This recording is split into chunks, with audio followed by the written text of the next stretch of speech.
एक बार प्रेम से बोलिए हर हर महादेव। नमस्कार प्यारे श्रद्धालुओं, आज का यह पावन शनिवार कोई साधारण दिन नहीं है। यह वो दिन है जब स्वयं देवों के देव महादेव अपने भक्तों के सारे कष्ट हर लेते हैं। क्या आपके जीवन में भी ऐसा हो रहा है कि मेहनत बहुत करते हैं लेकिन फल नहीं मिलता? काम बनते बनते बिगड़ जाते हैं, घर में बिना वजह तनाव रहता है, मन अशांत रहता है, या फिर लगता है जैसे किस्मत हर मोड़ पर साथ छोड़ देती है। अगर आपके दिल में भी ये सवाल हैं, तो आज की यह कथा सिर्फ सुनने के लिए नहीं बल्कि जीवन बदलने के लिए है। शास्त्रों में कहा गया है कि जो भी भक्त शनिवार के दिन श्रद्धा और विश्वास के साथ भगवान भोलेनाथ और माता पार्वती की ये दिव्य कथा सुन लेता है, उसके जीवन के दुख, रोग, बाधाएं और दरिद्रता धीरे धीरे अपने आप समाप्त होने लगती है। यह कथा केवल शब्दों का संगम नहीं है, यह भोलेनाथ की करुणा, पार्वती माता की ममता और भक्त की अटूट श्रद्धा की वो अमर कहानी है जिसे सुनकर बड़े बड़े दुख भी घुटनों के बल बैठ जाते हैं। तो अगर आप चाहते हैं कि आपके जीवन में सुख शांति लौटे, कर्ज, बीमारी, कलह और दुर्भाग्य आपसे दूर भागे, तो वीडियो को बीच में बिल्कुल मत छोड़िए, अंत तक बने रहिए, ध्यान से सुनिए, क्योंकि आगे आने वाली यह पावन कथा आपके जीवन की दशा और दिशा दोनों बदल सकती है। लेकिन दर्शक बंधु, शनिवार व्रत की इस पावन कथा में आगे बढ़ने से पहले मैं आपको एक अत्यंत गंभीर और गूढ़ बात बताना चाहता हूं, जो हमारे प्राचीन धर्म ग्रंथ गरुड़ पुराण में स्पष्ट रूप से कही गई है कि कोई भी व्रत कथा, कोई भी धार्मिक कथा यदि बीच में छोड़ दी जाए तो वह केवल अधूरा ज्ञान नहीं देती, बल्कि वह मनुष्य के जीवन में भ्रम और अशांति भी पैदा कर देती है। विशेषकर शनिवार व्रत की कथा अगर अधूरी रह जाए तो व्यक्ति अपने ही कर्मों का फल समझ नहीं पाता और वही गलतियां बार बार दोहराता रहता है। इसलिए आप सभी से मेरा हाथ जोड़कर विनम्र निवेदन है कि आज की यह शनिवार व्रत की कथा अंत तक अवश्य सुनिए। यह कोई साधारण कहानी नहीं है, यह तो भगवान भोलेनाथ और माता पार्वती की ऐसी लीला है जो हमें सिखाती है कि शनि की ढैया, साढ़े साती और जीवन की पीड़ाओं से कैसे मुक्ति मिलती है। हो सकता है इस कथा का कोई एक छोटा सा प्रसंग आपके जीवन के दुखों की जड़ तक पहुंच जाए। हो सकता है यही कथा आपके रुके हुए कामों को गति दे दे, और हो सकता है यही शनिवार व्रत आपको उस अंधकार से बाहर निकाल दे जिसमें आप अनजाने में फंसे हुए हैं। और यदि आप सच्चे मन से शनिवार व्रत रखते हैं, भोलेनाथ और माता पार्वती में आस्था रखते हैं, तो यह आपका भी धर्म बनता है कि इस संदेश को दूसरों तक पहुंचाए। इस वीडियो को लाइक करें, अपने मित्रों और परिवारजनों के साथ साझा करें, ताकि हर शनिवार आपको ऐसे ही चमत्कारी व्रत कथाएं मिलती रहें। तो आइए शुद्ध मन, श्रद्धा और विश्वास के साथ शनिवार व्रत की इस दिव्य कथा की शुरुआत करते हैं। प्राचीन समय की बात है, भारतवर्ष के एक सुंदर कोने में कनकपुर नाम का एक राज्य हुआ करता था। वह राज्य धन और धान्य से भरा हुआ था, लेकिन उस राज्य की असली शोभा वहां के महलों या बगीचों से नहीं, बल्कि वहां के राजा रामसागर से थी। राजा रामसागर भगवान भोलेनाथ के परम भक्त थे। उनके मुख पर हर समय शिव का नाम और हाथों में दान देने का संकल्प रहता था। राजा का नियम था कि जब तक वह अपने महल के द्वार पर आए 100 गरीबों को भोजन नहीं करा देते और उन्हें स्वर्ण मुद्राएं दान नहीं कर देते, तब तक वह खुद अन्न का एक दाना भी ग्रहण नहीं करते थे। राजा रामसागर का मानना था कि प्रजा में ही परमात्मा का वास होता है। अगर प्रजा दुखी है तो राजा का सुख व्यर्थ है। लेकिन कहते हैं ना कि दिए के नीचे ही अंधेरा होता है। राजा रामसागर जितने दयालु और धर्म के रास्ते पर चलने वाले थे, उनका परिवार ठीक उसके विपरीत था। राजा की पत्नी का नाम शोभा था। नाम तो शोभा था, लेकिन उनके स्वभाव में क्रोध और लोभ भरा हुआ था। रानी शोभा को राजा का यह दान धर्म बिल्कुल पसंद नहीं था। उन्हें लगता था कि राजा अपनी सारी संपत्ति लुटा रहे हैं और एक दिन वे खुद कंगाल हो जाएंगे। एक दिन सुबह का समय था। राजा रामसागर नित्य नियम के अनुसार शाही खजाने से स्वर्ण मुद्राओं की थैलियां लेकर महल के मुख्य द्वार की ओर जा रहे थे। बाहर गरीबों और साधुओं की भीड़ लगी हुई थी। तभी रानी शोभा तेजी से चलते हुए आईं और राजा का रास्ता रोक लिया। उनकी आंखों में गुस्सा साफ दिखाई दे रहा था। रानी शोभा ने कड़े शब्दों में कहा, महाराज रुक जाइए, यह आप क्या अनर्थ करने जा रहे हैं? रोज रोज यह खजाना लुटाना क्या बुद्धिमानी है? आप सोचते क्यों नहीं कि अगर ऐसे ही दोनों हाथों से धन लुटाते रहे तो हमारे भविष्य के लिए क्या बचेगा? यह प्रजा तो भिखारी है, इनकी भूख कभी नहीं मिटेगी, लेकिन इनके चक्कर में हमारा राजकोष खाली हो जाएगा।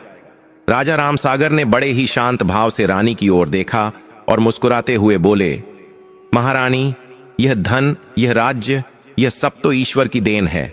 हम तो केवल इसके रक्षक हैं, स्वामी नहीं।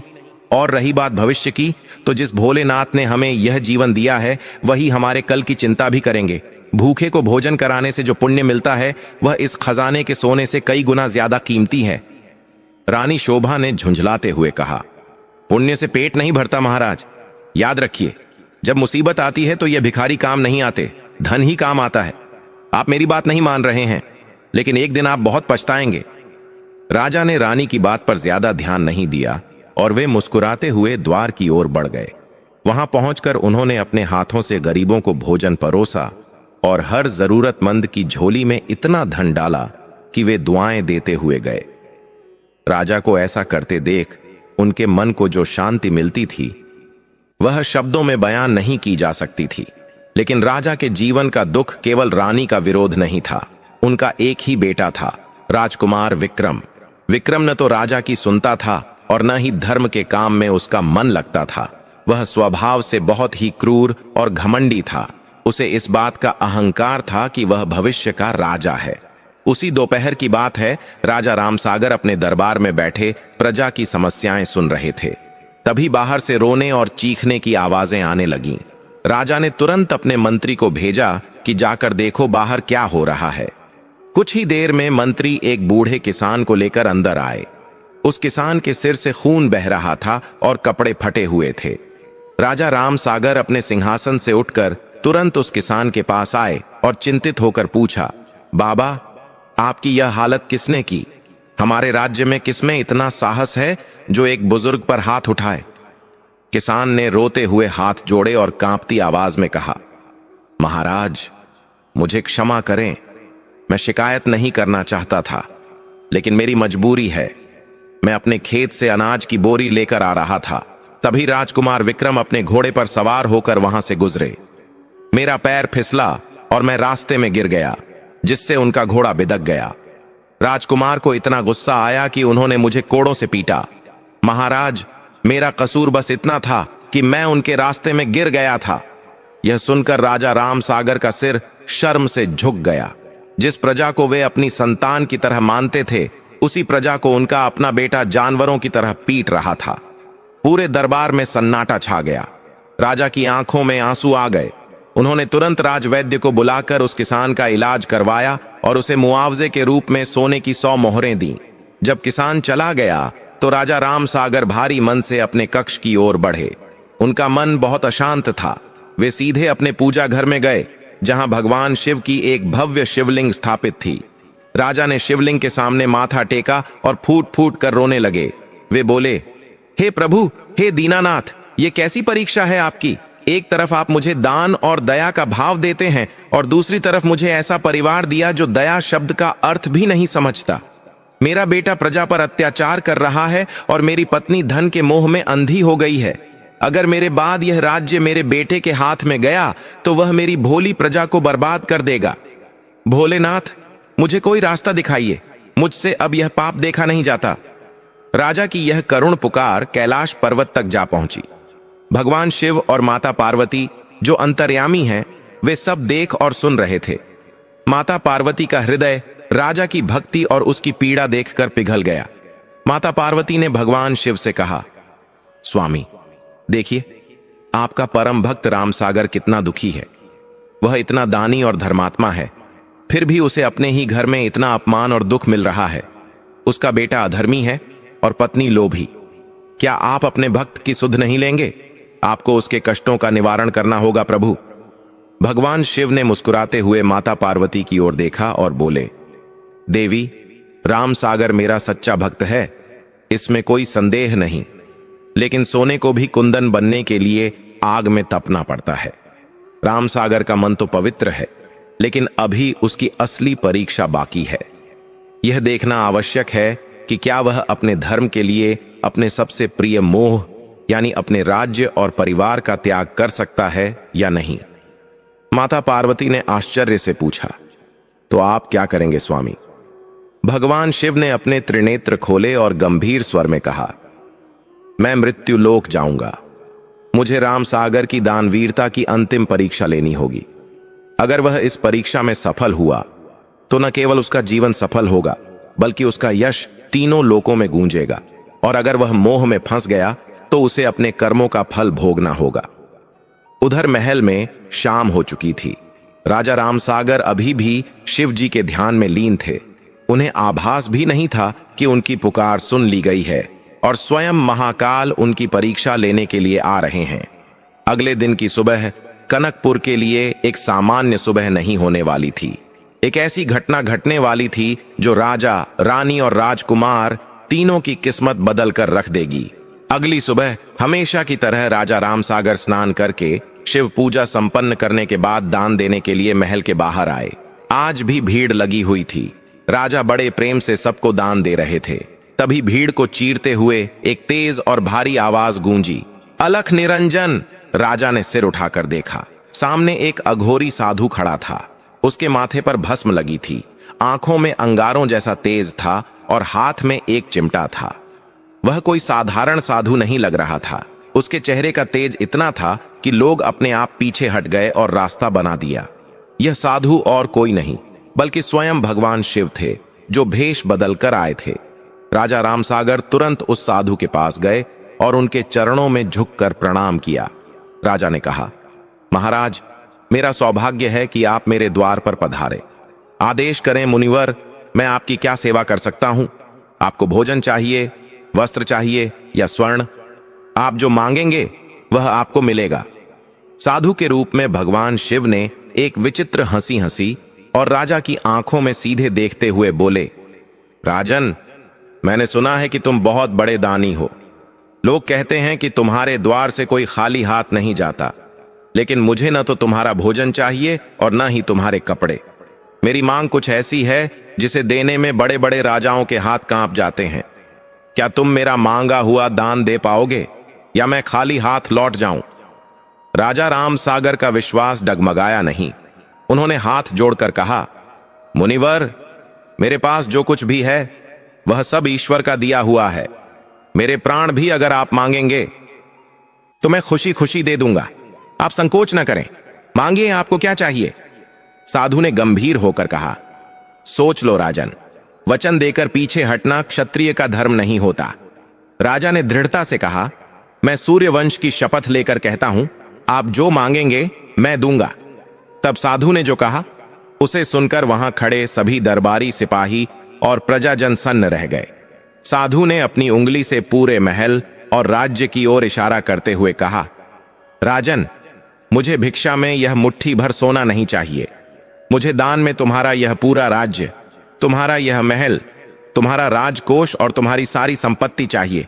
बोलो, क्या तुम अपना सर्वस्व मुझे दान कर सकते हो? वातावरण एकदम शांत हो गया। हवा भी जैसे रुक गई। महल की खिड़की से देख रही रानी शोभा के पैरों तले जमीन खिसक गई। राजकुमार विक्रम गुस्से से लाल हो गया। सबको लगा कि राजा अब मना कर देंगे या साधु को अपमानित करके भगा देंगे। एक अनजान साधु को कोई अपना पूरा राज्य कैसे दे सकता है? लेकिन राजा रामसागर के चेहरे पर शिकन तक नहीं आई। उन्होंने एक पल के लिए अपनी आंखें बंद कीं, अपने आराध्य भगवान शिव का स्मरण किया और फिर अपनी आंखें खोलकर एक गहरी सांस ली। राजा के चेहरे पर एक अलौकिक शांति थी, जैसे उन्हें इस पल का वर्षों से इंतजार था। राजा ने बड़े ही विनम्र भाव से साधु के सामने अपने दोनों हाथ जोड़ लिए और मुस्कुराते हुए बोले, मुनिवर, आपने तो बहुत छोटी सी चीज मांगी है। यह राज्य, यह धन, यह सब तो नश्वर है। आज मेरा है, कल किसी और का होगा। अगर मेरे इस राज्य से किसी संत की सेवा हो सके तो इससे बड़ा सौभाग्य मेरे लिए और क्या होगा। मैं आपको वचन देता हूं, मैं अपना पूरा राज्य अभी इसी क्षण आपको दान करता हूं। राजा के मुख से ये शब्द निकलते ही पूरे दरबार में हाहाकार मच गया। जैसे ही राजा ने संकल्प लेने के लिए अपने कमंडल से जल हाथ में लिया, तभी वहां एक जोरदार चीख गूंजी। रुक जाइए पिताजी! यह आवाज राजकुमार विक्रम की थी। विक्रम अपनी म्यान से तलवार निकालते हुए तेजी से आगे बढ़ा और साधु के सामने आकर खड़ा हो गया। उसकी आंखों में खून उतर आया था। उसने अपनी तलवार की नोक साधु की गर्दन की ओर करते हुए चिल्लाकर कहा, पिताजी, आप पागल हो गए हैं क्या? इस ढोंगी भिखारी की बातों में आकर आप अपना पुरखों का राज्य इसे दे रहे हैं। यह कोई साधु नहीं, यह कोई बहुरूपियां ठग है। मैं अभी इसका सिर धड़ से अलग कर देता हूं, फिर देखता हूं यह राज्य कैसे लेता है। विक्रम ने जैसे ही तलवार उठाई, राजा रामसागर ने कड़कती हुई आवाज में कहा, विक्रम, अपनी तलवार नीचे करो। तुम अपने पिता के वचन का अपमान कर रहे हो। रघुकुल की रीति है, प्राण जाए पर वचन न जाए। मैंने जुबान दी है और अब यह राज्य मेरा नहीं, इन महात्मा का है। और रही बात तुम्हारी, तो तुम भूल रहे हो कि तुम जिस राज्य के घमंड में यह तलवार उठा रहे हो, वह राज्य अब मेरा रहा ही नहीं, तो तुम्हारा कैसे हुआ? उसी समय रानी शोभा भी रोती बिलखती वहां आ पहुंची। वह दौड़कर राजा के पैरों में गिर गई और गिड़गिड़ाते हुए बोली, स्वामी, ये आप क्या अनर्थ कर रहे हैं? बुढ़ापे में हम कहां जाएंगे? मेरे बेटे का भविष्य क्या होगा? इस ढोंगी बाबा के चक्कर में हम सबको सड़क पर मत लाइए। धर्म करने का मतलब यह तो नहीं कि अपने ही परिवार का गला घोंट दिया जाए। महाराज, होश में आइए, अपना वचन वापस ले लीजिए। रानी शोभा के विलाप और राजकुमार के क्रोध का राजा रामसागर पर कोई असर नहीं हुआ। राजा ने रानी को अपने पैरों से उठाया और शांत स्वर में कहा, शोभा, तुम तो मेरी अर्धांगिनी हो, तुम्हें तो मेरा साथ देना चाहिए। धर्म की राह कांटों भरी होती है, लेकिन मंजिल हमेशा सुखद होती है। मैंने वचन दे दिया है, अब मैं पीछे नहीं हट सकता। चाहे मेरे प्राण चले जाएं, लेकिन मैं अपनी जुबान से नहीं फिरूंगा। इसके बाद राजा रामसागर ने दोबारा अपने हाथ में जल लिया और मंत्र पढ़ते हुए उस जल को साधु के चरणों में छोड़ दिया। उन्होंने कहा, हे महात्मा, मैं राजा रामसागर अग्नि, आकाश, पृथ्वी और जल को साक्षी मानकर अपना संपूर्ण राज्य, अपना महल, अपना खजाना और अपनी समस्त संपत्ति आपको दान करता हूं। अब से आप ही कनकपुर के स्वामी हैं। साधु के रूप में खड़े भगवान शिव मन ही मन मुस्कुराए। उन्होंने राजा की दृढ़ता देखी, लेकिन परीक्षा अभी खत्म नहीं हुई थी। परीक्षा तो अब शुरू होने वाली थी। साधु ने राजा को आशीर्वाद देने के बजाय एक कठोर हंसी हंसी और बोले, राजन, तुमने दान तो दे दिया, लेकिन दान देने के भी कुछ नियम होते हैं। जब तुमने मुझे अपना राज्य और सब कुछ दे दिया है, तो इसका अर्थ यह हुआ कि अब इस राज्य की हर वस्तु पर मेरा अधिकार है ना? राजा ने सिर झुकाकर कहा, जी मुनिवर, अब यहां का तिनका तिनका आपका है। साधु ने राजा, रानी और राजकुमार के शरीर की ओर इशारा करते हुए कहा, तो फिर तुमने और तुम्हारे परिवार ने जो यह कीमती राजसी वस्त्र, हीरे जवाहरात और आभूषण पहन रखे हैं, वे भी तो राज्य के खजाने के ही हैं। जब खजाना मेरा है, तो यह जेवर और कपड़े भी मेरे हुए। तुम इन्हें पहनकर यहां से नहीं जा सकते। तुम्हें यह सब यहीं उतारना होगा और साधारण कपड़ों में यहां से निकलना होगा। और हां, राज्य की सीमा के भीतर तुम अन्न का एक दाना या जल की एक बूंद भी नहीं ले सकते, क्योंकि वह भी मेरा है। साधु की यह शर्त सुनकर रानी शोभा सन्न रह गईं। राजकुमार विक्रम का गुस्सा 7वें आसमान पर था, लेकिन राजा के तेज के सामने वह कुछ कर नहीं पा रहा था। रानी शोभा ने अपने गले का हार पकड़ लिया और रोते हुए कहा, नहीं, यह नहीं हो सकता। यह मेरे मायके की निशानी है, यह आभूषण मेरे हैं, मैं इन्हें नहीं दूंगी। महाराज, इस साधु को रोकिए, यह हमारा अपमान कर रहा है। राजा रामसागर ने अपनी पगड़ी उतारी और उसे साधु के चरणों में रख दिया। उन्होंने अपने गले की मोतियों की माला, हाथों के कंगन और राजसी अंगवस्त्र उतार दिए। राजा अब केवल एक साधारण धोती में खड़े थे। उन्होंने रानी की ओर देखा और कहा, शोभा, मोह का त्याग करो। जब राज्य ही नहीं रहा, तो यह आभूषण किस काम के? उतार दो इन्हें। राजा की आज्ञा मानकर रोते कलपते रानी शोभा को अपने सारे गहने उतारने पड़े। उसने अपनी रेशमी साड़ी के ऊपर पहने हुए सारे आभूषण उतार कर फेंक दिए। राजकुमार विक्रम को भी विवश होकर अपनी तलवार, अपने राजसी कवच और आभूषण उतारने पड़े। कुछ ही पलों में जो परिवार सोने और चांदी से लदा रहता था, वह अब बिल्कुल साधारण और निस्सहाय खड़ा था। साधु ने उन तीनों को देखा और कहा, अब तुम जा सकते हो, लेकिन याद रखना, सूर्यास्त होने से पहले तुम्हें मेरे राज्य की सीमा से बाहर निकलना होगा। अगर तुम मेरे राज्य में दिखाई दिए तो वह चोरी मानी जाएगी और तुम्हें दंड मिलेगा। राजा रामसागर ने साधु को दंडवत प्रणाम किया। उनकी आंखों में न कोई आंसू था, न कोई पछतावा। उन्होंने हाथ जोड़कर कहा, जैसी आपकी आज्ञा मुनिवर, हम अभी प्रस्थान करते हैं। राजा आगे बढ़े। उनके पीछे रोती हुई रानी शोभा और पैर पटकता हुआ राजकुमार विक्रम चल रहा था। महल के बाहर खड़ी प्रजा यह दृश्य देखकर फूट फूट कर रोने लगी। जो राजा कल तक उन्हें दान देता था, आज वह खुद खाली हाथ महल से निकल रहा था। बूढ़े, बच्चे, जवान सब राजा के रथ के आगे लेट गए। एक वृद्ध महिला ने राजा का रास्ता रोककर कहा, महाराज, हमें अनाथ करके मत जाइए। आपके बिना यह कनकपुर नहीं रहेगा। हम भी आपके साथ चलेंगे। राजा ने उस वृद्धा के हाथ पकड़े और कहा, नहीं माई, प्रजा का धर्म है अपने राजा की सेवा करना। अब आपके राजा ये महात्मा हैं। आप लोग इनकी सेवा करें और राज्य के नियमों का पालन करें। मेरा और आपका साथ यहीं तक था। ईश्वर ने चाहा तो हम फिर मिलेंगे। राजा ने बड़ी मुश्किल से प्रजा को समझाया और भीड़ से बाहर निकले।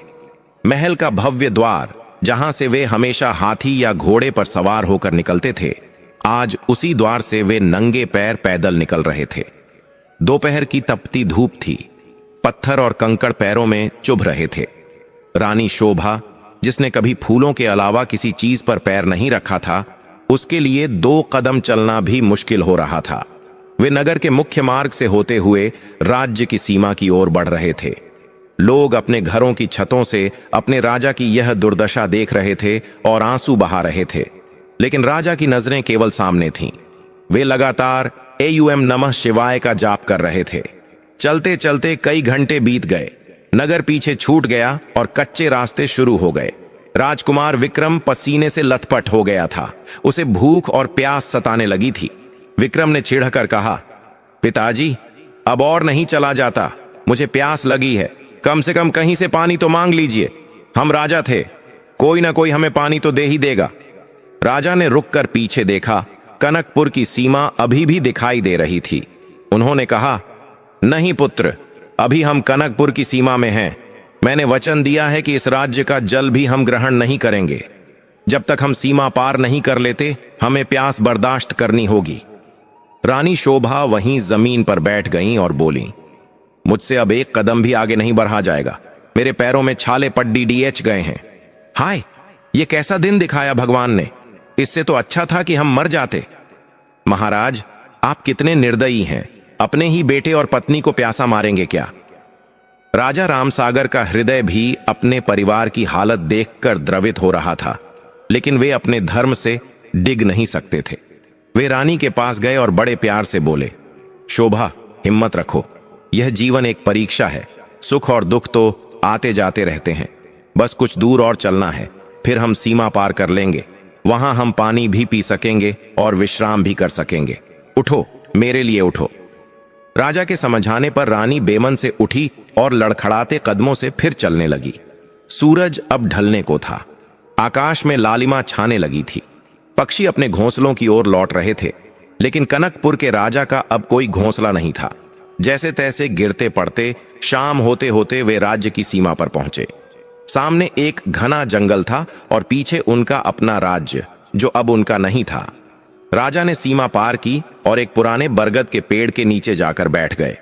उनके पैर खून से सने थे। सीमा पार करते ही विक्रम चिल्लाया, अब तो सीमा पार हो गई। अब तो पानी की व्यवस्था कीजिए, मेरा गला सूख रहा है। राजा ने चारों ओर देखा। दूर दूर तक कोई नदी या तालाब नहीं दिख रहा था। वह इलाका बहुत वीरान और डरावना था। जंगल से अजीब अजीब जानवरों की आवाजें आ रही थीं। अंधेरा तेजी से घिर रहा था। राजा ने कहा, विक्रम, तुम यहीं अपनी मां के पास रुको। मैं आसपास जाकर देखता हूं, शायद कहीं पानी मिल जाए। राजा रामसागर, जो कल तक 56 भोग खाते थे, आज अंधेरे जंगल में पानी की एक बूंद के लिए भटकने को मजबूर थे। कांटेदार झाड़ियों को हटाते हुए वे जंगल के अंदर बढ़े। कुछ दूर जाने पर उन्हें पानी की कलकल आवाज सुनाई दी। उनके चेहरे पर चमक आ गई। वे तेजी से उस दिशा में बढ़े। वहां एक छोटा सा झरना बह रहा था। राजा ने अपने दोनों हाथों की अंजलि बनाई और पानी पीने ही वाले थे कि उन्हें याद आया कि उनकी पत्नी और बेटा भी प्यासे हैं। उन्होंने सोचा, मैं पहले अपनी प्यास कैसे बुझा सकता हूं? पहले उन्हें पानी पिलाना होगा। लेकिन पानी ले जाने के लिए उनके पास कोई बर्तन नहीं था। राजा ने इधर उधर देखा। उन्हें एक बड़ा सा पत्ता दिखाई दिया। उन्होंने उस पत्ते का दोना बनाया और उसमें पानी भरा। बड़ी सावधानी से, ताकि पानी छलक न जाए, वे वापस उस बरगद के पेड़ की ओर चले। रास्ते में अंधेरा गहरा हो चुका था। राजा के मन में डर नहीं था, बस एक ही चिंता थी कि जल्दी से जल्दी यह पानी विक्रम और शोभा तक पहुंच जाए।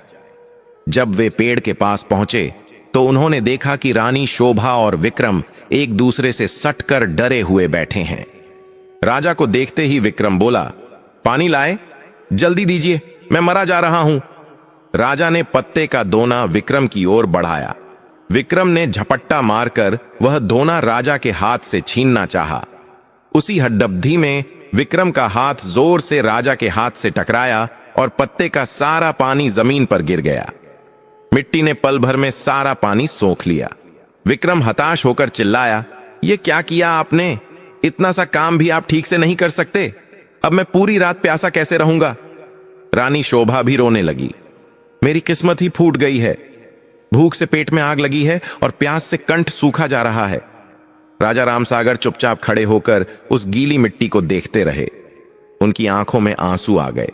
उन्होंने आसमान की ओर देखा और मन ही मन बोले, भोलेनाथ, ये कैसी परीक्षा है?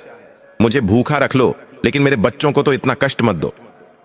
रात घनी हो चुकी थी। जंगल के जानवर अब शिकार के लिए निकल रहे थे। शेर की दहाड़ सुनकर रानी और विक्रम कांपने लगे। वे तीनों उसी पेड़ के नीचे सिमट कर बैठ गए। न खाना, न पानी, न बिस्तर और सिर पर मौत का साया। तभी झाड़ियों में कुछ हलचल हुई। दो चमकती हुई आंखें अंधेरे में उनकी ओर देख रही थीं। विक्रम ने डर के मारे राजा का हाथ कसकर पकड़ लिया और फुसफुसाया, पिताजी, वहां देखिए, कोई है। राजा ने गौर से देखा। झाड़ियों से एक विशाल भेदिया धीरे धीरे उनकी ओर बराच रहा था। भेदिए की लार टपक रही थी और वह शिकार करने के लिए तैयार दिख रहा था। राजा के पास न कोई हथियार था, न कोई सैनिक। वे निहत्थे थे। राजा तुरंत खड़े हो गए और अपने परिवार को अपने पीछे कर लिया। उन्होंने भेदिए की आंखों में देखते हुए मन ही मन एयूएम नमः शिवाय का जाप शुरू किया। भेदिया गुर्राता हुआ राजा पर झपटने के लिए तैयार हुआ। जंगल का सन्नाटा उस खूंखार भेड़िए की गुर्राहट से गूंज रहा था। मौत राजा रामसागर और उनके परिवार के बिल्कुल सामने खड़ी थी। रानी शोभा और राजकुमार विक्रम डर के मारे एक दूसरे से चिपक गए थे। उनकी सांसें अटकी हुई थीं। लेकिन राजा रामसागर, जो कभी युद्ध के मैदान में बड़े बड़े शत्रुओं से नहीं डरे, आज भी निडर खड़े थे। उनके पास तलवार नहीं थी, लेकिन उनके पास एक ऐसा हथियार था जो हर हथियार से बड़ा था, उनका विश्वास। राजा ने अपनी आंखें बंद नहीं की। उन्होंने उस भेड़िए की चमकती हुई आंखों में सीधे देखा और मन ही मन भगवान शिव का ध्यान किया। राजा ने बड़े ही शांत लेकिन भारी स्वर में कहा, हे वनराज, अगर तुम्हें भूख लगी है तो मेरा शरीर उपस्थित है। तुम मुझे खाकर अपनी भूख मिटा लो, लेकिन मेरे परिवार को जाने दो। इनका कोई दोष नहीं है। राजा के इन शब्दों में न जाने कैसी शक्ति थी, या शायद यह भगवान भोलेनाथ की ही कोई लीला थी। वह भेड़िया, जो अभी झपटने के लिए तैयार था, अचानक ठिठक गया। उसने राजा के चेहरे की ओर देखा, जहां भय का नामो निशान नहीं था, केवल एक अजीब सा तेज था। जानवर भी साधु और संत की आभा को पहचानते हैं। भेड़िए ने अपने कदम पीछे खींचे, एक बार धीरे से गुर्राया और फिर सिर झुकाकर वहां से वापस झाड़ियों में ओझल हो गया। रानी शोभा और विक्रम को अपनी आंखों पर विश्वास नहीं हुआ। विक्रम ने कांपते हुए कहा, पिताजी, वह चला गया? उसने हमें क्यों नहीं मारा? राजा ने एक लंबी सांस छोड़ी और आसमान की ओर हाथ जोड़कर कहा, जिसका रक्षक स्वयं महाकाल हो, उसे काल भी नहीं छू सकता। यह सब भोलेनाथ की कृपा है। रात किसी तरह गुजरी। डर और भूख के कारण किसी को नींद नहीं आई। सुबह की पहली किरण के साथ ही जंगल के पक्षी चहचहाने लगे, लेकिन राजा के परिवार के लिए यह सुबह कोई नई उम्मीद नहीं बल्कि संघर्ष का नया दिन लेकर आई थी। राजा रामसागर ने अपनी पत्नी और बेटे को उठाया और कहा, चलो हमें यहां से निकलना होगा। पास ही के राज्य चंद्रनगर की सीमा यहां से कुछ कोस दूर है। वहां हमें कोई पहचानता नहीं होगा।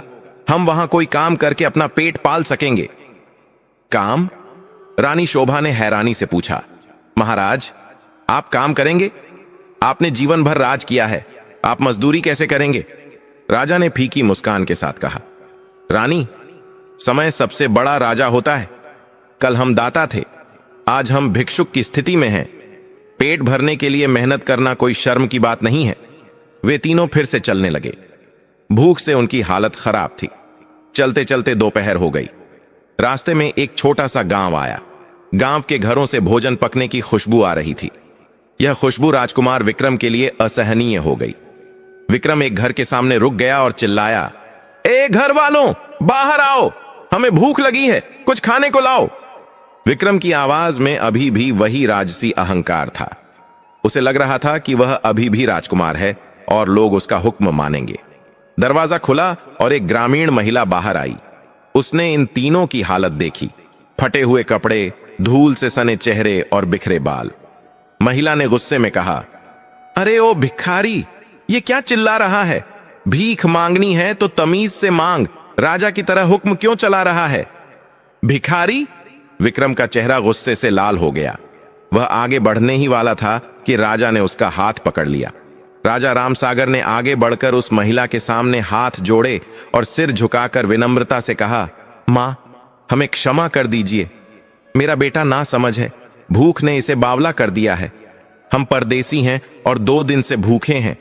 अगर आपके पास कुछ भी रूखा सूखा बचा हो तो इन बच्चों के प्राण बच जाएंगे। मैं आपका जीवन भर आभारी रहूंगा। राजा की विनम्रता और उनकी आंखों की सच्चाई देखकर महिला का गुस्सा पिघल गया। वह अंदर गई और 3 बासी रोटियां और थोड़ा सा आचार लेकर आई। उसने रोटियां राजा के हाथों में रखते हुए कहा, यही बचा है बाबा, खा लो और आगे जाओ। राजा ने उस भोजन को माथे से लगाया जैसे वह कोई 56 भोग हो। वे तीनों एक पेड़ की छांव में बैठ गए। राजा ने एक रोटी रानी को दी और एक विक्रम को। तीसरी रोटी उन्होंने अपने हाथ में ली। विक्रम ने रोटी को उलट पलट कर देखा। वह रोटी ठंडी और कड़ी थी। विक्रम ने नाक सिकोड़ते हुए कहा, यह क्या है? यह तो पत्थर जैसी कड़ी है। मैं यह नहीं खाऊंगा। मैं राजमहल में सोने की थाली में मलाई और मक्खन खाता था। यह जानवरों का खाना मुझे नहीं चाहिए। राजा ने बड़े प्यार से समझाया, बेटा, जब भूख लगती है तो सूखी रोटी भी अमृत लगती है। अभी हमारे पास नखरे करने का समय नहीं है। इसे खा लो, नहीं तो शरीर में चलने की ताकत नहीं बचेगी। रानी शोभा की आंखों से आंसू टपक रहे थे।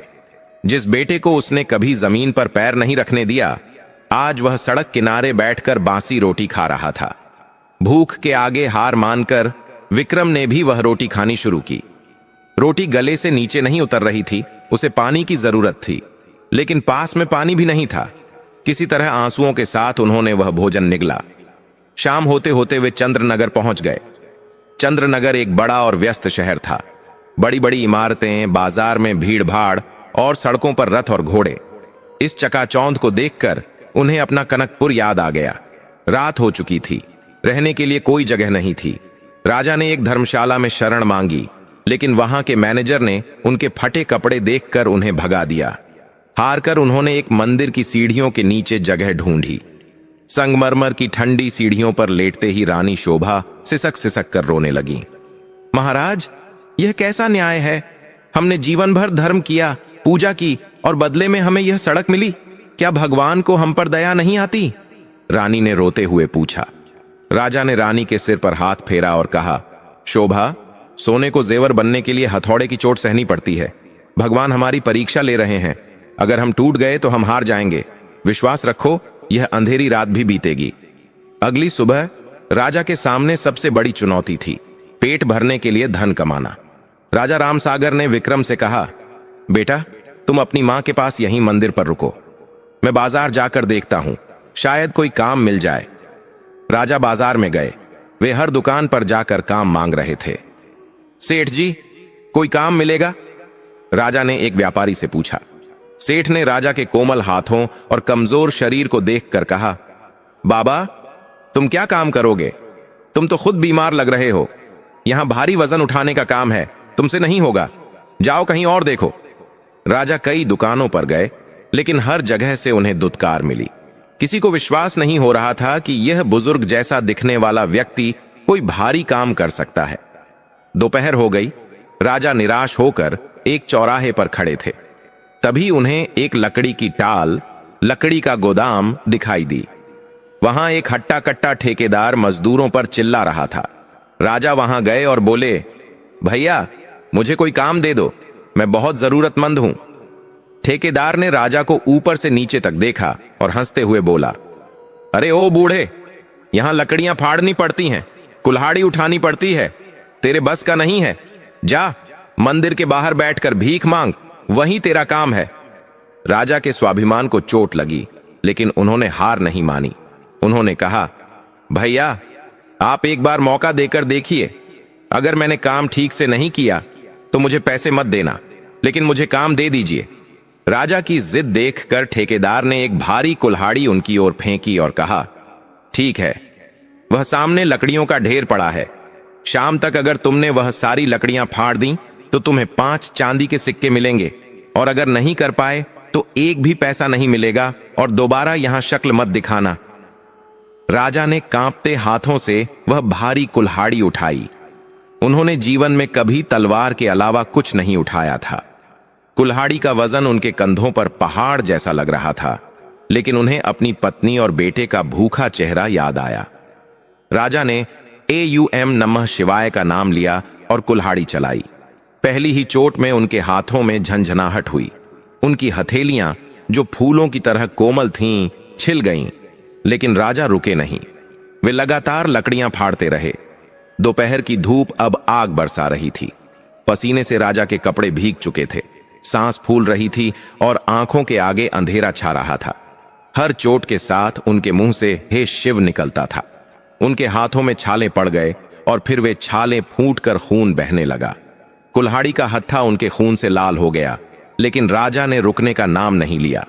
वहां काम कर रहे अन्य मजदूर भी राजा को देखकर हैरान थे। उन्हें समझ नहीं आ रहा था कि इस बूढ़े आदमी में इतनी ताकत कहां से आ रही है। शाम ढलने लगी। ठेकेदार आया और उसने देखा कि लकड़ियों का पूरा ढेर फट चुका है। वह हैरान रह गया। उसने राजा की ओर देखा, जो अब जमीन पर निढाल होकर बैठे थे। राजा के हाथ खून से सने थे और शरीर कांप रहा था। ठेकेदार का दिल भी पसीज गया। उसने 5 चांदी के सिक्के राजा के हाथ में रखे और बोला, बाबा, मान गए तुम्हें, तुम साधारण मनुष्य नहीं लगते, यह लो तुम्हारी कमाई। राजा ने उन सिक्कों को अपनी आंखों से लगाया। यह उनके जीवन की पहली कमाई थी। राजकोष के करोड़ों मोहरों से ज्यादा कीमती उन्हें ये 5 सिक्के लग रहे थे, क्योंकि यह उनके पसीने और खून की कमाई थी। राजा ने उन सिक्कों से कुछ आटा, चावल, दाल और थोड़ा सा घी खरीदा। वे लंगड़ाते हुए वापस मंदिर की ओर चले। उनका शरीर टूट रहा था, लेकिन मन में संतोष था कि आज उनकी पत्नी और बेटा भूखे नहीं सोएंगे। जब वे मंदिर की सीढ़ियों के पास पहुंचे तो उन्होंने देखा कि रानी शोभा वहां बैठी रो रही हैं, लेकिन राजकुमार विक्रम वहां नहीं है। राजा का दिल जोर से धड़का। वे दौड़ते हुए रानी के पास गए और घबरा कर पूछा, शोभा, तुम रो क्यों रही हो? और विक्रम कहां है? वह दिखाई नहीं दे रहा। रानी ने राजा को देखा और सिसकते हुए बोली, महाराज, अनर्थ हो गया। आप काम पर गए थे तो विक्रम को प्यास लगी थी। वह सामने वाले कुएं पर पानी पीने गया था। वहां कुछ नगर के लड़के जुआ खेल रहे थे। विक्रम ने वहां खड़े होकर कुछ बोल दिया तो उन लड़कों ने उसे घेर लिया और राजा के हाथों से आटे और दाल की पोटली छूटकर गिर गई। उन्होंने रानी के कंधे पकड़कर झंझोड़ा, और क्या शोभा, बताओ क्या हुआ मेरे बेटे को? रानी ने रोते हुए कहा, वे उसे मारते मारते अपने साथ घसीट कर ले गए हैं महाराज। वे कह रहे थे कि इस भिखारी के बेटे को सबक सिखाएंगे। मेरा बेटा, मेरा विक्रम। राजा रामसागर के पैरों तले जमीन खिसक गई। दिन भर की मेहनत की थकान एक पल में गायब हो गई और उसकी जगह एक बाप की तड़प ने ले ली। जिस बेटे को बचाने के लिए वे इतना कष्ट सह रहे थे, अब वही बेटा मुसीबत में था। और यह मुसीबत कोई और नहीं बल्कि विक्रम का अपना अहंकार और गुस्सा ही लाया था। राजा ने तुरंत उस दिशा में दौड़ लगाई जिधर रानी ने इशारा किया था। उनके नंगे पैरों में कंकड़ चुभ रहे थे, सांस फूल रही थी, लेकिन एक पिता का दिल केवल अपने बेटे की सलामती की दुआ मांग रहा था। कुछ दूर जाने पर उन्हें एक चौराहे के पास भीड़ जमा दिखाई दी। वहां से शोर और हंसी की आवाजें आ रही थीं। राजा भीड़ को चीरते हुए अंदर घुसे। वहां का नजारा देखकर उनका दिल दहल गया। उनका बेटा राजकुमार विक्रम जमीन पर धूल में लौट रहा था। उसके कपड़े फट चुके थे और नाक से खून बह रहा था। 3-4 हट्टे कट्टे बिगड़ैल लड़के उसे घेर कर खड़े थे और लातों से मार रहे थे। विक्रम, जो कभी चींटी को भी मसल देने की बात करता था, आज खुद जमीन पर पड़ा दर्द से कराह रहा था। वह हाथ जोड़कर कह रहा था, मुझे जाने दो, मैंने कुछ नहीं किया, मुझे मत मारो। लेकिन उन लड़कों को उस पर जरा भी दया नहीं आ रही थी। उनमें से एक लड़का बोला, बड़ा आया राजकुमार बनने वाला, हमारी जुए की बाजी पलटेगा। तुझे पता है हमारा कितना नुकसान हुआ है? आज तो तेरी हड्डियों का चूरा बनाकर ही दम लेंगे। जैसे ही वह लड़का विक्रम को एक और लात मारने के लिए आगे बढ़ा, राजा रामसागर बीच में आ गए और विक्रम के ऊपर लेट गए। वह लात राजा की पीठ पर जोर से लगी। राजा के मुंह से एक दर्द भरी चीख निकल गई, लेकिन उन्होंने अपने बेटे को अपनी बाहों में कसकर जकड़ लिया। राजा ने लड़खड़ाते हुए हाथ जोड़े और उन लड़कों से कहा, बेटा, मेरे बच्चे को मत मारो, यह नासमझ है, इसे माफ कर दो। मुझसे गलती हो गई जो मैंने इसे ठीक से नहीं समझाया। तुम्हें जो सजा देनी है मुझे दे दो, लेकिन मेरे बेटे को छोड़ दो। उन लड़कों का सरदार, जो गले में सोने की चेन पहने हुए था, राजा को देखकर हंसा। उसने कहा, अरे वाह, तो तू है इस भिखारी का बाप? देख बुढ़े, तेरे इस बेटे ने हमारा खेल बिगाड़ दिया। हमारा पूरे 10 चांदी के सिक्कों का नुकसान हुआ है। अगर अपने बेटे की जान प्यारी है तो अभी के अभी 10 सिक्के निकाल, वरना आज हम इसे यहीं खत्म कर देंगे। राजा के पास तो केवल 5 सिक्के थे, जो उन्होंने दिन भर खून पसीना एक करके अपनी हथेलियां छील कर कमाए थे। वे सिक्के उनके परिवार के भोजन के लिए थे, लेकिन इस समय उनके सामने सवाल भोजन का नहीं बल्कि बेटे की जान का था। राजा ने कांपते हाथों से अपनी कमर में बंधे कपड़े की गांठ खोली। उसमें से वे 5 चांदी के सिक्के निकाले और उस सरदार के पैरों में रख दिए।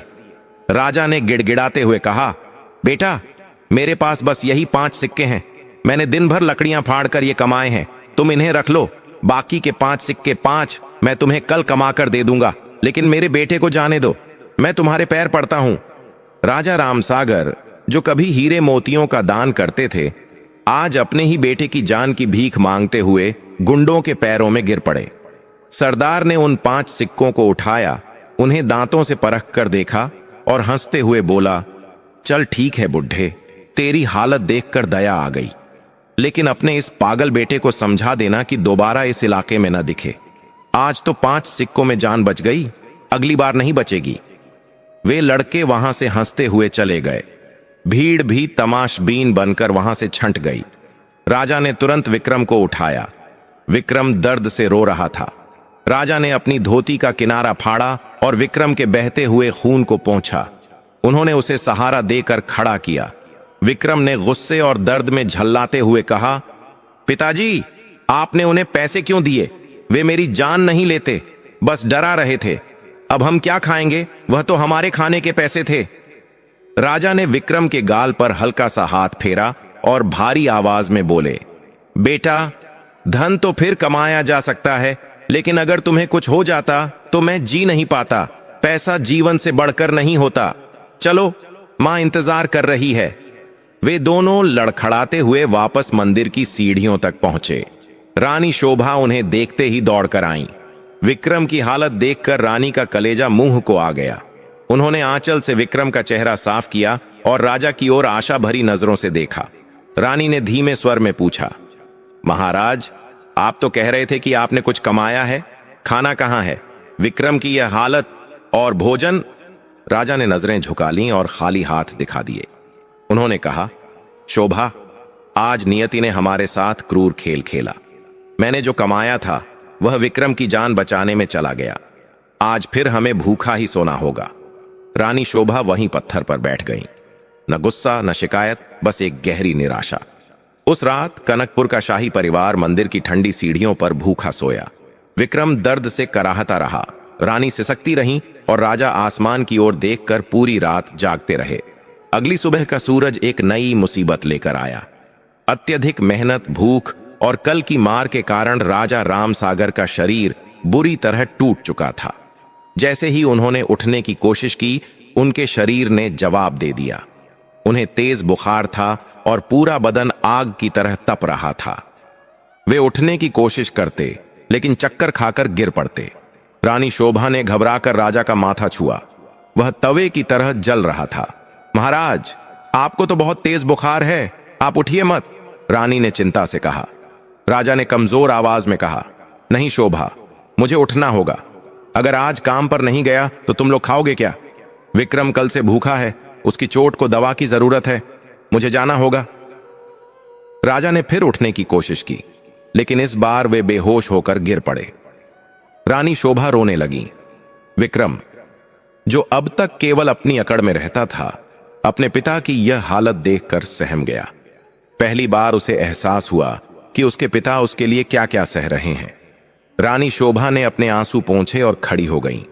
उनकी आंखों में आज एक अलग ही चमक थी, एक पत्नी और एक मां के कर्तव्य की चमक। उन्होंने विक्रम से कहा, बेटा, तुम पिताजी के पास बैठो, उनके माथे पर पानी की पट्टियां रखो, मैं अभी आती हूं।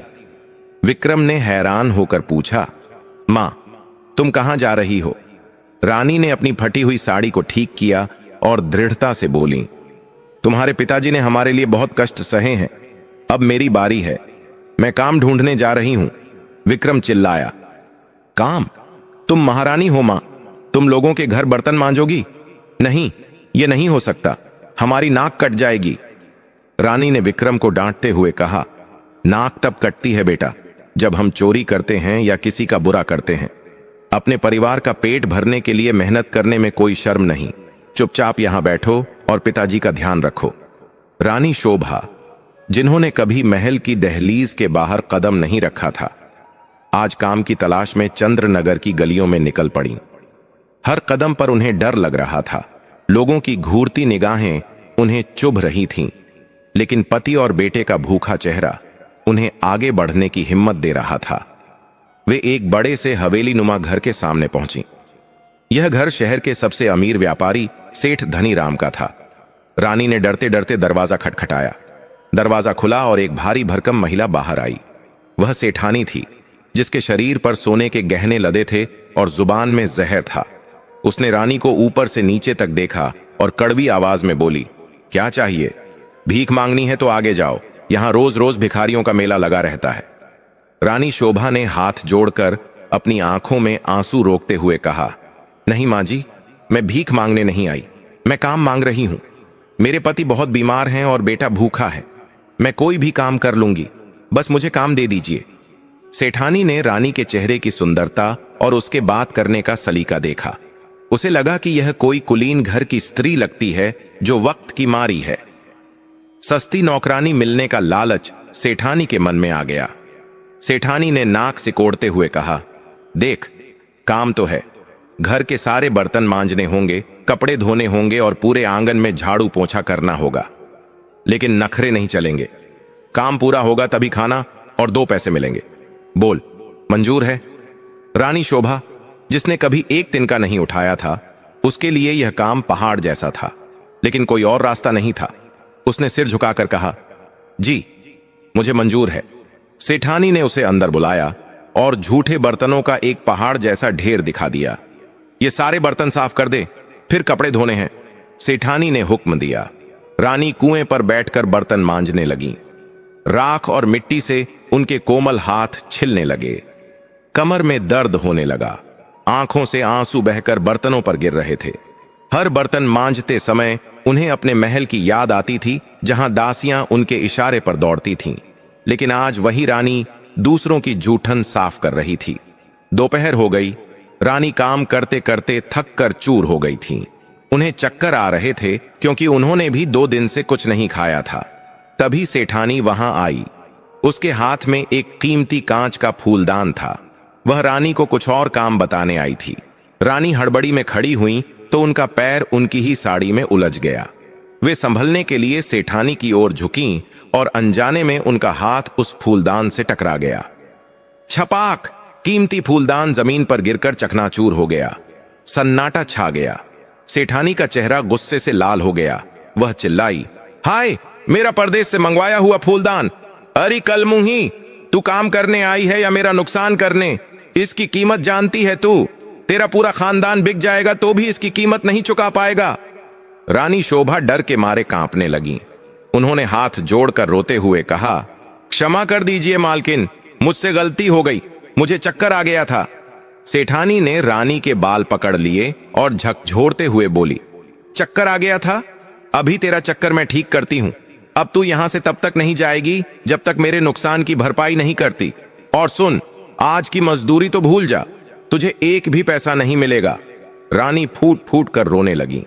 घर पर बीमार पति और भूखा बेटा उनका इंतजार कर रहे थे। उन्हें उम्मीद थी कि आज कुछ खाना मिलेगा, लेकिन यहां तो मुसीबत और बरस गई थी। उधर मंदिर की सीढ़ियों पर राजा रामसागर को होश आया। उन्होंने देखा कि रानी वहां नहीं है। विक्रम सुस्त बैठा है। राजा ने कमजोर आवाज में पूछा, विक्रम, तुम्हारी मां कहां है? बहुत देर हो गई। विक्रम ने रोते हुए कहा, पिताजी, मां काम करने गई हैं। बहुत देर हो गई, वे अभी तक नहीं लौटी। मुझे डर लग रहा है। राजा का दिल किसी अनहोनी की आशंका से कांप उठा।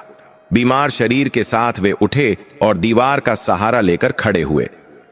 चलो विक्रम, हमें मां को ढूंढना होगा, मेरा दिल घबरा रहा है, राजा ने कहा। राजा रामसागर अपने कांपते पैरों से जैसे तैसे चल रहे थे।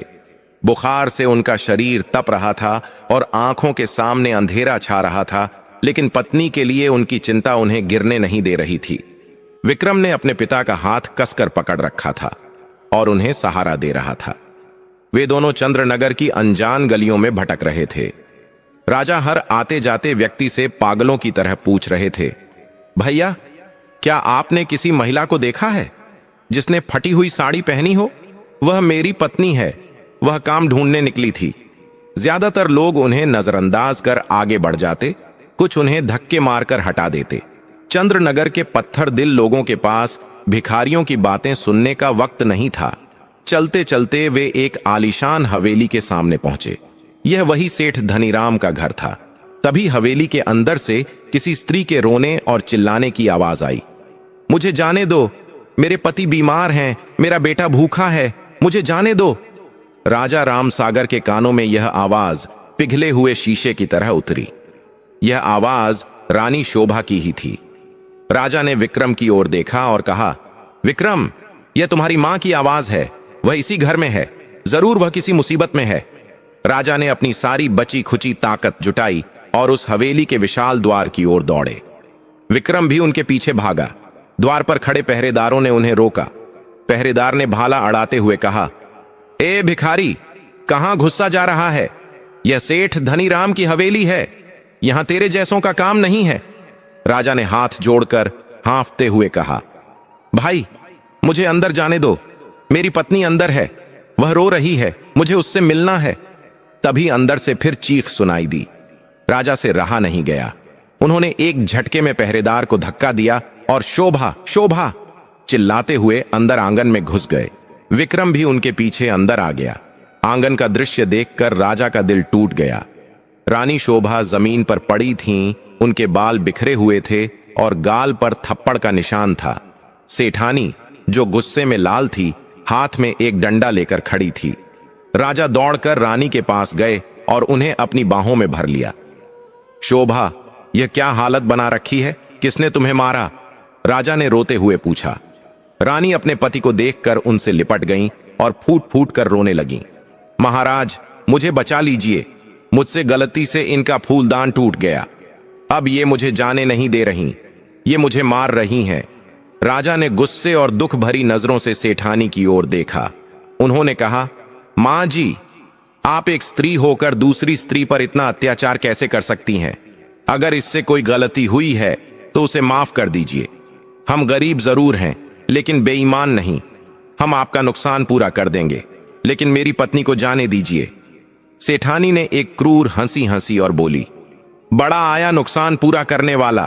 तेरे शरीर पर एक साबुत कपड़ा तो है नहीं और बातें राजाओं वाली करता है। अरे ओ फकीर, तेरी बीवी ने मेरा जो फूलदान तोड़ा है वह 500 स्वर्ण मुद्राओं का था। है तेरी औकात 500 स्वर्ण मुद्राएं देने की? 500 स्वर्ण मुद्राएं। यह रकम सुनकर राजा सन्न रह गए। अभी तो उनके पास 5 तांबे के सिक्के भी नहीं थे। राजा ने गिड़गिड़ाते हुए कहा, मां जी, मेरे पास अभी धन नहीं है, लेकिन मैं वचन देता हूं, मैं मेहनत करके आपका एक एक पैसा चुका दूंगा। मुझे कुछ समय दे दीजिए। मेरे बेटे और पत्नी को जाने दीजिए।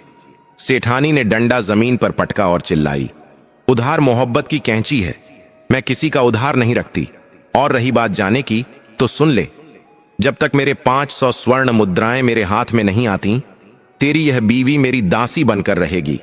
यह जीवन भर मेरे घर का गोबर उठाएगी, बर्तन मांजेगी और मेरे पैर दबाएगी। यही इसकी सजा है।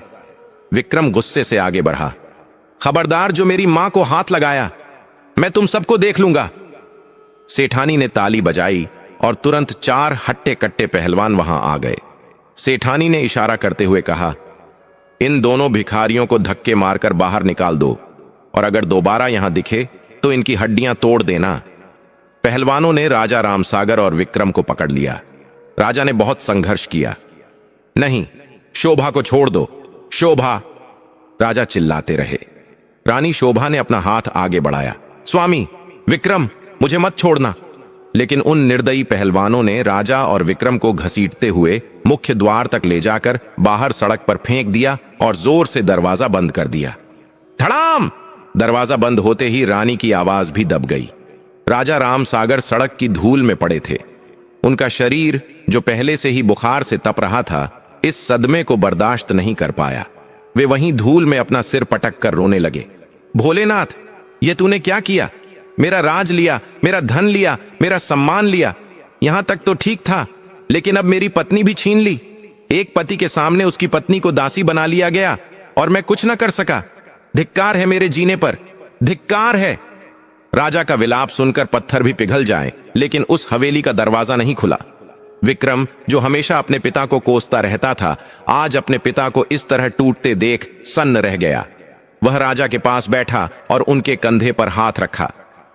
पिताजी, उठिए, रोने से मां वापस नहीं आएगी। विक्रम की आवाज में पहली बार एक अजीब सा भारीपन था। उसका बचपन और उसका अहंकार आज उस बंद दरवाजे के पीछे कहीं मर गया था। राजा ने आंसुओं से धुंधली आंखों से विक्रम को देखा। उन्होंने कांपते हुए कहा, विक्रम, मैं हार गया बेटा। मैं अपनी शोभा की रक्षा नहीं कर पाया। अब मैं उसे कैसे छुड़ाऊंगा? 500 स्वर्ण मुद्राएं कहां से लाऊंगा? रात गहराने लगी थी। सड़क पर सन्नाटा छा गया था। भूख और प्यास से दोनों के हलक सूख रहे थे। राजा की तबीयत और बिगड़ती जा रही थी। विक्रम को समझ आ गया कि अगर उसने कुछ नहीं किया तो आज रात उसके पिता भी उसे छोड़कर चले जाएंगे। विक्रम ने राजा को सहारा देकर एक दुकान के चबूतरे पर लिटाया। उसने कहा, पिताजी, आप यहां लेटिए, मैं कहीं से पानी और कुछ खाने का इंतजाम करता हूं। आप बस आंखें बंद मत करना। राजा ने विक्रम का हाथ पकड़ लिया। नहीं बेटा, कहीं मत जा। यह शहर बहुत क्रूर है। कहीं तुझे भी कुछ हो गया तो मैं जी नहीं पाऊंगा। विक्रम ने जबरदस्ती अपना हाथ छुड़ाया और बोला, विश्वास रखिए पिताजी, मैं अभी आता हूं। विक्रम वहां से चल पड़ा। अंधेरी गलियों में वह अकेला भटक रहा था। उसका पेट भूख से मरोड़ रहा था, लेकिन उससे ज्यादा चिंता उसे अपने पिता की थी। उसे पता था कि अगर पिता को कुछ खिलाया नहीं तो वे सुबह का सूरज नहीं देख पाएंगे। वह एक हलवाई की दुकान के पास पहुंचा। दुकान बंद हो रही थी, लेकिन वहां थाल में सजे हुए लड्डू और कचौड़ियां देखकर विक्रम के मुंह में पानी आ गया। उसने सोचा कि वह मांग लेगा। वह दुकानदार के पास गया और हाथ फैलाकर बोला, सेठ जी, मेरे पिताजी बहुत बीमार हैं। 2 दिन से हमने कुछ नहीं खाया। एक कचौड़ी दे दीजिए, भगवान आपका भला करेगा। दुकानदार, जो दिन भर की कमाई गिन रहा था, उसने बिना देखे ही हाथ झटक दिया। चलो चलो आगे बढ़ो, सुबह सुबह आ जाना, अभी दुकान बंद हो गई है। यहां खैरात नहीं बंट रही। सेठ जी, बस एक कचौड़ी, वह मर जाएंगे, विक्रम ने गिड़गिड़ाते हुए कहा। दुकानदार ने गुस्से में एक डंडा उठाया। भागता है या लगाऊं दो चार? भिखारी कहीं के, काम धंधा करते नहीं, बस मुंह उठाकर चले आते हैं मांगने। विक्रम डरकर पीछे हट गया। उसकी आंखों में आंसू आ गए। उसने सोचा, सीधी उंगली से घी नहीं निकलेगा। धर्म और ईमानदारी की बातें केवल किताबों में अच्छी लगती हैं। मेरे पिता ने जीवन भर धर्म किया, उन्हें क्या मिला? भीख, अपमान और बीमारी। आज मुझे अधर्म करना पड़ेगा तो करूंगा, लेकिन अपने पिता को मरने नहीं दूंगा। विक्रम की नजर दुकान के काउंटर पर रखे एक थाल पर पड़ी, जिसमें गरम रोटियां रखी थीं। दुकानदार मुड़कर अपनी तिजोरी बंद कर रहा था। मौका अच्छा था। विक्रम दबे पांव आगे बढ़ा। उसका दिल जोर जोर से धड़क रहा था। उसके हाथ कांप रहे थे। उसने कभी अपने घर में अपनी मर्जी से पानी का गिलास भी नहीं उठाया था। आज वह चोरी करने जा रहा था। जैसे ही उसने हाथ बढ़ाकर 2 रोटियां उठाईं, तभी पीछे से एक कुत्ते ने जोर से भौंकना शुरू कर दिया। दुकानदार तुरंत पलटा। उसने विक्रम के हाथ में रोटियां देख लीं। चोर, चोर, पकड़ो इसे, दुकानदार चिल्लाया। विक्रम रोटियां लेकर भागा। वह जितनी तेज दौड़ सकता था दौड़ा, लेकिन कमजोरी के कारण उसके पैर लड़खड़ा रहे थे। जाने मत देना, इसने मेरी रोटियां चुराई हैं। दुकानदार और उसके 2 नौकर लाठियां लेकर उसके पीछे भागे। विक्रम अंधेरी गली में भागा, लेकिन बदकिस्मती से आगे गली बंद थी। वह एक दीवार से टकरा गया। इससे पहले कि वह मुड़ता, दुकानदार और उसके नौकरों ने उसे घेर लिया। तो तू चोरी करेगा? हराम का खाना खाएगा? दुकानदार ने विक्रम को बालों से पकड़कर जमीन पर पटक दिया। इसके बाद लाठियों की बरसात शुरू हो गई। विक्रम जमीन पर पड़ा चीखता रहा, मुझे मत मारो, मेरे पिताजी भूखे हैं, बस 2 रोटियां ही तो ली थीं। लेकिन उन निर्दयी लोगों ने उसकी एक न सुनी। वे उसे तब तक मारते रहे जब तक वह अधमरा नहीं हो गया। शोर सुनकर वहां नगर के सिपाही आ गए। कोतवाल ने भीड़ को हटाया और कड़क कर पूछा, क्या हो रहा है यहां? दुकानदार ने हाथ जोड़कर कहा, हुजूर, ये लड़का चोर है। इसने मेरी दुकान से रोटियां चुराई हैं, रंगे हाथों पकड़ा है इसे। कोतवाल ने विक्रम को देखा, जो खून से लथपथ पड़ा था और हाथ में अभी भी टूटी हुई रोटियां जकड़े हुए था। कोतवाल ने हिकारत से कहा, चोरी, चंद्रनगर में चोरी की सजा बहुत सख्त है। इसे उठाओ और हवालात में डाल दो। कल सुबह महाराज के सामने पेश करेंगे। 2 सिपाहियों ने विक्रम को घसीटते हुए उठाया। विक्रम ने रोते हुए कहा, नहीं, मुझे जाने दो। मेरे पिता वहां चबूतरे पर अकेले हैं, वे मर जाएंगे, मुझे जाने दो। चुप कर। सिपाही ने उसे एक थप्पड़ मारा और घसीटते हुए ले गए।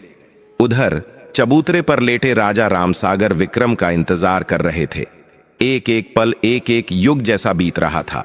उन्हें नहीं पता था कि उनका बेटा अब चोरी के इल्जाम में जेल की सलाखों के पीछे है और उनकी पत्नी गुलामी की जंजीरों में जकड़ी जा चुकी है। काफी देर हो गई, विक्रम नहीं लौटा। राजा का मन घबराने लगा। वे लड़खड़ाते हुए उठे, विक्रम, विक्रम! वे अंधेरे में आवाज लगाने लगे। तभी एक राहगीर वहां से गुजरा। राजा ने उसे रोका। भैया, क्या आपने किसी लड़के को देखा है? 15-16 साल का है, थोड़ा सांवला रंग है। राहगीर ने रुककर कहा, अच्छा वह चोर? हां, अभी अभी उसे हलवाई की दुकान पर पकड़ा गया था। बहुत मारा लोगों ने उसे। फिर कोतवाल उसे जेल ले गया। सुना है कल उसे सजा मिलेगी। जेल? चोर? राजा के पैरों तले जमीन खिसक गई।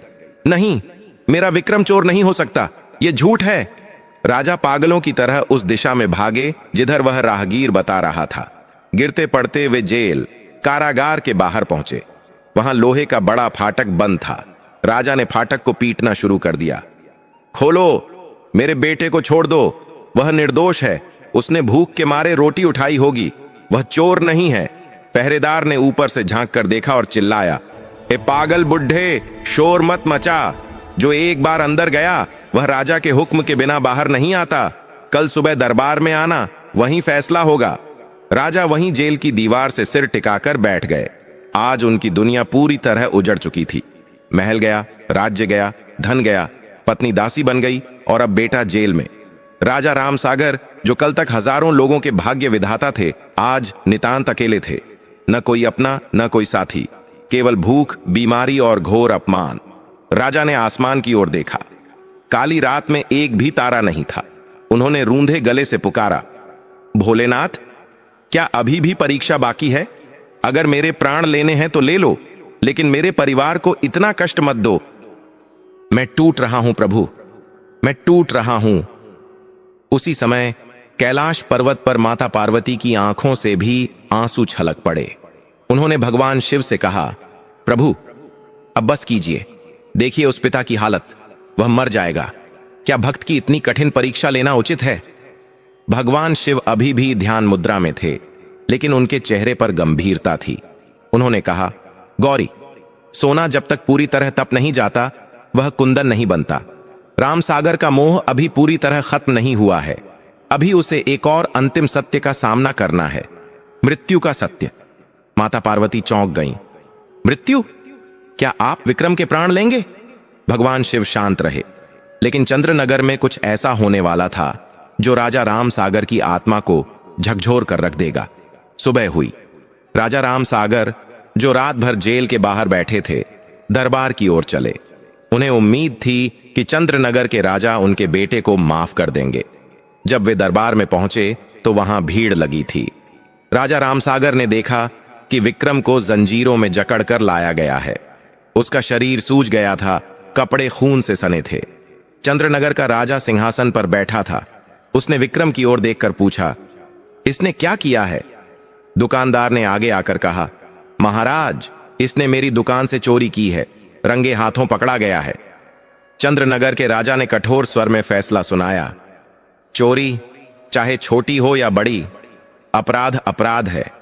हमारे राज्य का नियम है, चोर के हाथ काट दिए जाएं या उसे मृत्युदंड दिया जाए। लेकिन क्योंकि इसकी उम्र कम है और चोरी खाने की थी, इसलिए इसे 100 कोड़े मारने की सजा दी जाती है और फिर राज्य से बाहर निकाल दिया जाए। 100 कोड़े! राजा रामसागर चीख पड़े। वे दौड़ते हुए दरबार के बीच में आए और राजा के पैरों में गिर पड़े। नहीं महाराज, अनर्थ मत कीजिए। यह बच्चा है, यह 100 कोड़े नहीं सह पाएगा, यह मर जाएगा। दया कीजिए महाराज, इसके बदले मुझे सजा दे दीजिए, मेरे प्राण ले लीजिए, लेकिन मेरे बेटे को छोड़ दीजिए। चंद्रनगर के राजा ने रामसागर को देखा और कहा, न्याय सबके लिए बराबर है, सजा तो भुगतनी पड़ेगी। जल्लाद आगे बढ़ा और उसने विक्रम की पीठ से कपड़ा हटाया। उसने हवा में कोड़ा लहराया। राजा रामसागर ने अपनी आंखें बंद कर लीं और जोर से चिल्लाए, एयूएम नमः शिवाय! सटाक! कोड़ा विक्रम की पीठ पर पड़ा और उसकी खाल उधड़ गई। विक्रम की चीख ने पूरे दरबार को दहला दिया। पिताजी! 1 कोड़ा, 2 कोड़े, 3 कोड़े। राजा रामसागर हर कोड़े की आवाज के साथ तड़प रहे थे, जैसे कोड़ा विक्रम पर नहीं, उनकी अपनी आत्मा पर पड़ रहा हो।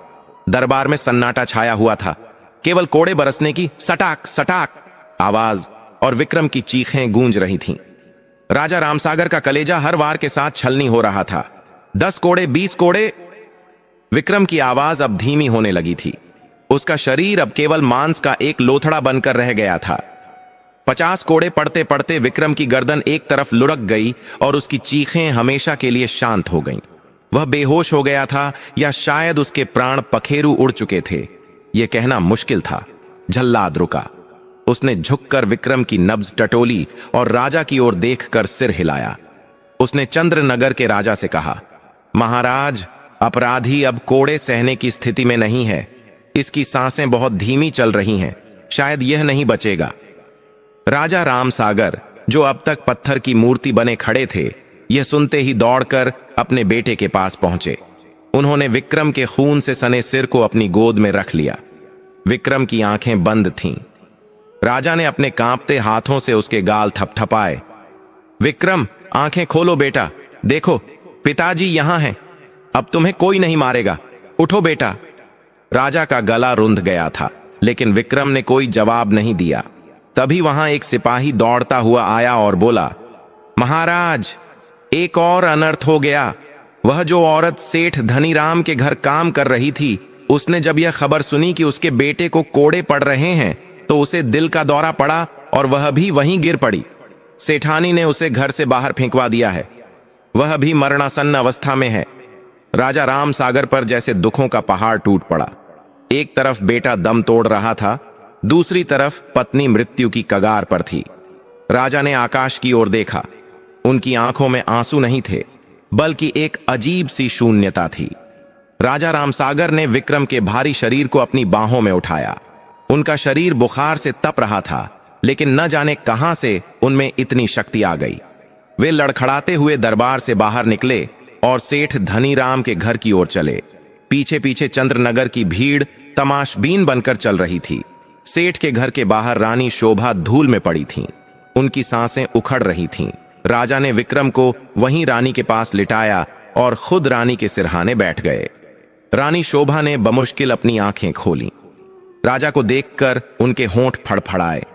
स्वामी, विक्रम, मेरा बेटा।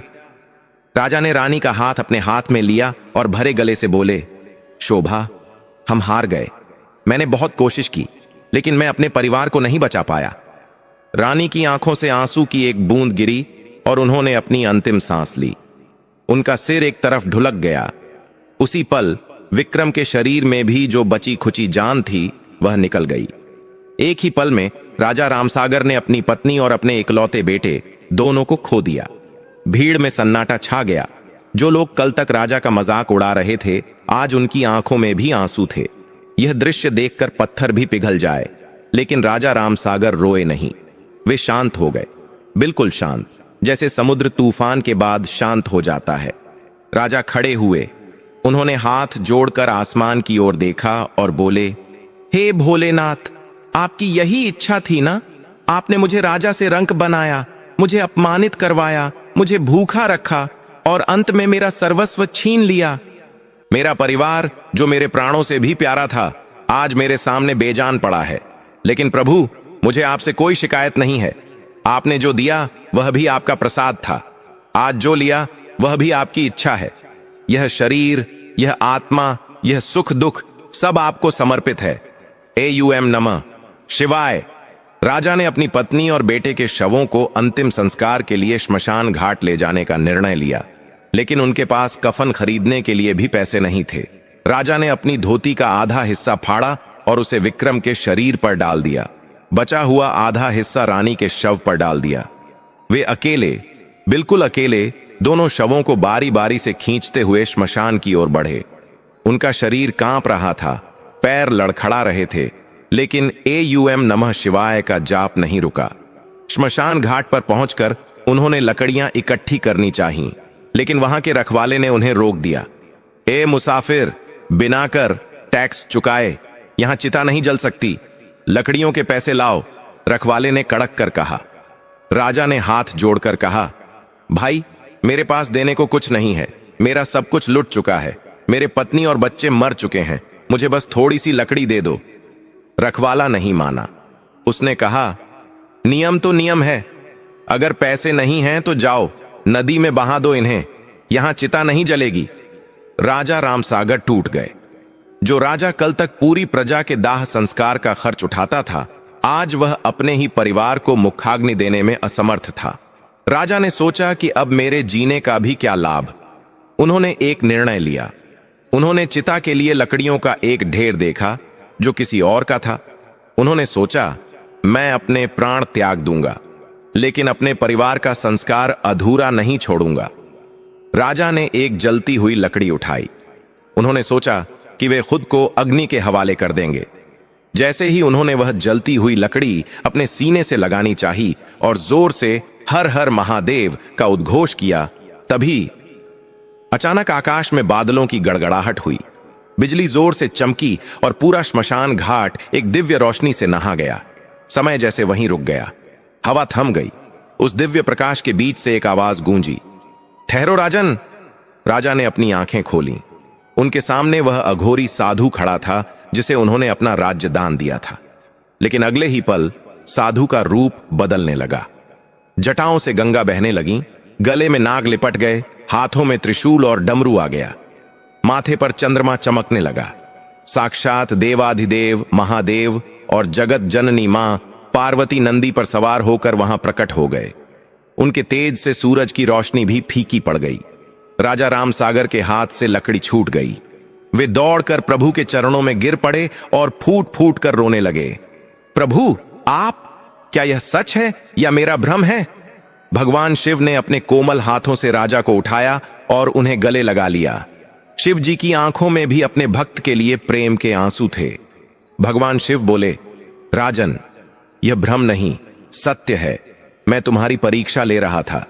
मैं देखना चाहता था कि क्या तुम दुख की उस सीमा पर भी धर्म का पालन करोगे जहां बड़े बड़े ऋषि मुनि भी डगमगा जाते हैं।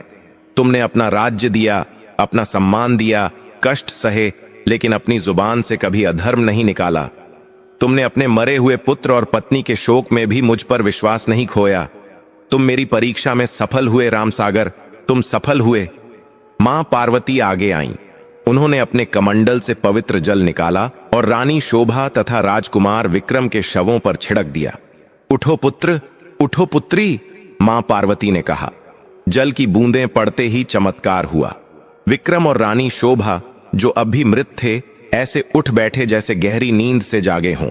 उनके शरीर के सारे घाव भर चुके थे। विक्रम की पीठ पर कोड़े का एक भी निशान नहीं था। रानी शोभा का चेहरा ऐसे चमक रहा था जैसे कोई नववधू हो। विक्रम और शोभा ने जब सामने साक्षात शिव शक्ति को देखा तो वे सन्न रह गए। उन्हें अपनी आंखों पर विश्वास नहीं हुआ। वे तुरंत प्रभु के चरणों में गिर पड़े। विक्रम, जिसका अहंकार अब पूरी तरह मिट चुका था, रोते हुए बोला, हे प्रभु, मुझे क्षमा कर दीजिए। मैं अंधा था। मैंने अपने पिता का अपमान किया, प्रजा को सताया और अपने पद का घमंड किया। इन कोढ़ों ने मेरे शरीर को नहीं, मेरे अहंकार को तोड़ा है। मुझे जीवन का सत्य समझ आ गया है।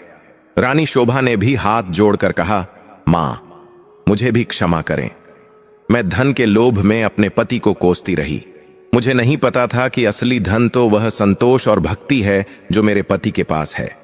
भगवान शिव मुस्कुराए और बोले, पुत्र विक्रम, रानी शोभा, यह सब माया थी।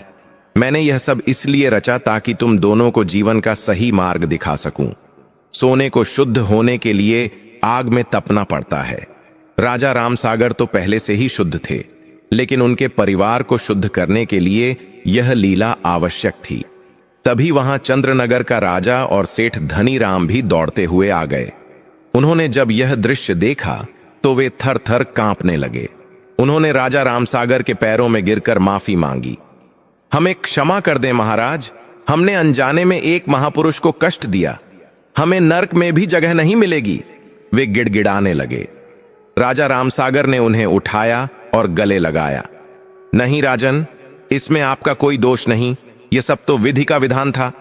भगवान शिव ने राजा रामसागर से कहा, राजन, मैं तुम्हारी भक्ति से अत्यंत प्रसन्न हूं। मांगो, क्या वरदान मांगते हो? आज तीनों लोकों की संपदा भी तुम्हारे लिए कम है। राजा रामसागर ने हाथ जोड़कर विनम्रता से कहा, प्रभु, मुझे कुछ नहीं चाहिए। आपने मुझे दर्शन दिए, मेरा परिवार सही रास्ते पर आ गया। मेरे लिए यही सबसे बड़ा वरदान है।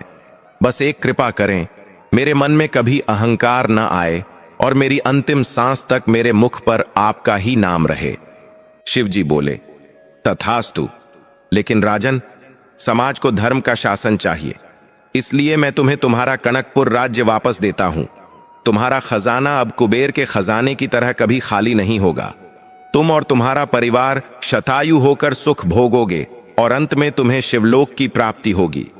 इतना कहकर भगवान शिव और माता पार्वती अंतर्ध्यान हो गए। राजा रामसागर, रानी शोभा और राजकुमार विक्रम तीनों ने उस स्थान की मिट्टी को माथे से लगाया। वे वापस कनकपुर लौटे। कनकपुर की प्रजा अपने राजा को वापस पाकर खुशी से झूम उठी। जब राजा महल पहुंचे तो उन्होंने देखा कि महल पहले से भी ज्यादा सुंदर हो गया है और राजकोष धन धान्य से भरा हुआ है। लेकिन अब उस महल का माहौल बदल चुका था। रानी शोभा अब खजाने की चिंता नहीं करती थीं, बल्कि राजा के साथ मिलकर दान पुण्य करती थीं। राजकुमार विक्रम, जो कभी प्रजा को सताता था, अब प्रजा का सबसे बड़ा सेवक बन गया। वह खुद खेतों में जाता, गरीबों का हाल पूछता और न्याय करता। राजा रामसागर ने अपना शेष जीवन उसी भक्ति और सेवा भाव से बिताया। उनकी यह कथा युगों युगों तक लोगों को यह सिखाती रही कि दुख और संकट भगवान की दी हुई वह कसौटी है जिस पर वे अपने भक्तों को परखते हैं। जो इस परीक्षा में धैर्य और धर्म नहीं छोड़ता, महादेव उसे वह सब कुछ लौटा देते हैं जो खोया था और साथ में अपनी कृपा भी देते हैं। तो दोस्तों, यह थी राजा राम सागर, रानी शोभा और राजकुमार विक्रम की पावन कथा। इसे सुनने मात्र से ही मन के पाप धुल जाते हैं और घर में सुख शांति आती है। शनिवार के दिन इस कथा को सुनने वाले पर भगवान भोलेनाथ और शनिदेव की विशेष कृपा बनी रहती है। बोलो हर हर महादेव, जय शिव शंभू।